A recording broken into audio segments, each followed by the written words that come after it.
భగీరథ వ్యవహారంలో మరో సిట్ ఏర్పాటైంది. హైకోర్టు జడ్జిపై అనుచిత పోస్టుల కేసులో దర్యాప్తు కోసం సిట్ ఏర్పాటు చేసింది ప్రభుత్వం. జాయింట్ సిపి శ్వేత ఆధ్వర్యంలో సిట్ ఏర్పాటు చేస్తూ ఉత్తర్వులు జారీ అయ్యాయి. బండి భగీరథ్కి ముందస్తు బెయిల్ ఇస్తే హైకోర్టు జడ్జి భర్తకు బార్ కౌన్సిల్ చైర్మన్ ఇస్తారని దుష్ప్రచారం జరిగింది. ఈ వ్యవహారంపై సిట్ దర్యాప్తు చేయనుంది. ఇప్పటికే ప్రధాన నిందితుడు దామోదర్ని అదుపులోకి తీసుకున్నారు పోలీసులు.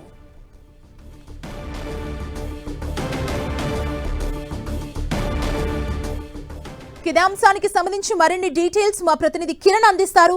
కిరణ్, బండి భగీరథ్ కేసుకు సంబంధించి హైకోర్టులో దీనికి సంబంధించిన వాదనలు కొనసాగుతున్న సింగిల్ బెంచ్ జడ్జి ముందు మీద సోషల్ మీడియాలో కొన్ని అసభ్యకర పోస్టులు పెడుతూ ట్రోల్ చేసిన వారికి సంబంధించి కూడా ఇటు హైదరాబాద్ పోలీసులు సీరియస్ గా తీసుకున్నారు. ఇప్పటికే బండి భగీరథ్ కేసుకు సంబంధించి కూడా రాష్ట్ర ప్రభుత్వం సిట్ ఏర్పాటు చేసి వేగవంతంగా దర్యాప్తు సాగిస్తున్న వేళ ఇక ఈ కేసుకు సంబంధించి హైకోర్టులో విచారణ సాగుతున్న వేళ కూడా ఆ బెంచ్ కి సంబంధించిన జడ్జి మీద కొన్ని కట్టుకథలు అల్లుతూ సోషల్ మీడియా, ఇన్స్టాగ్రామ్ తో పాటు వివిధ ప్రసార మాధ్యమాల్లో ట్రోల్ చేసిన వారికి సంబంధించి కూడా సీరియస్ గా తీసుకోవాలంటూ కూడా నిర్ణయం తీసుకున్నందుకు సంబంధించి హైకోర్టు రిజిస్ట్రార్ ఇచ్చిన ఫిర్యాదు మేరకు చార్మినార్ పోలీసులు ఇప్పటికే కేసు దర్యాప్తు చేస్తున్నారు. ఇక దీనికి సంబంధించి ఈ కేసుకు సంబంధించి ట్రోల్ చేస్తున్న దామోదర్ అనే వ్యక్తిని కూడా పోలీసులు అదుపులోకి తీసుకున్నారు. కానీ ఇంకా చాలా మంది సోషల్ మీడియా సంబంధించిన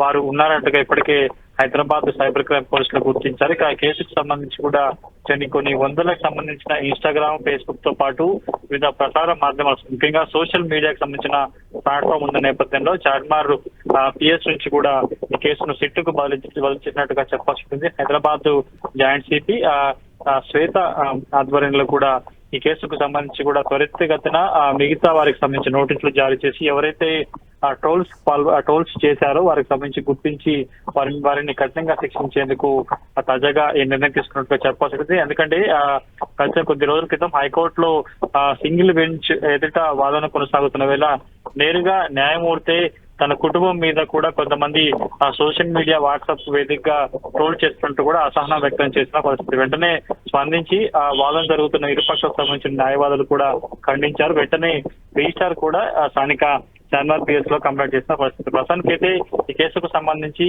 చాలా సోషల్ మీడియా సంబంధించిన ప్లాట్ఫామ్ సంబంధించి వాటి వివరాలు ఇవ్వాలంటూ సర్వీస్ ప్రొవైడర్లకి ఇప్పటికే అటు పోలీసులు నోటీసులు జారీ చేసిన నేపథ్యంలో తాజాగా పోలీసులు సిట్ ఏర్పాటు చేసినట్టుగా చెప్పుకోవాలి. Okay, thank you Kiran.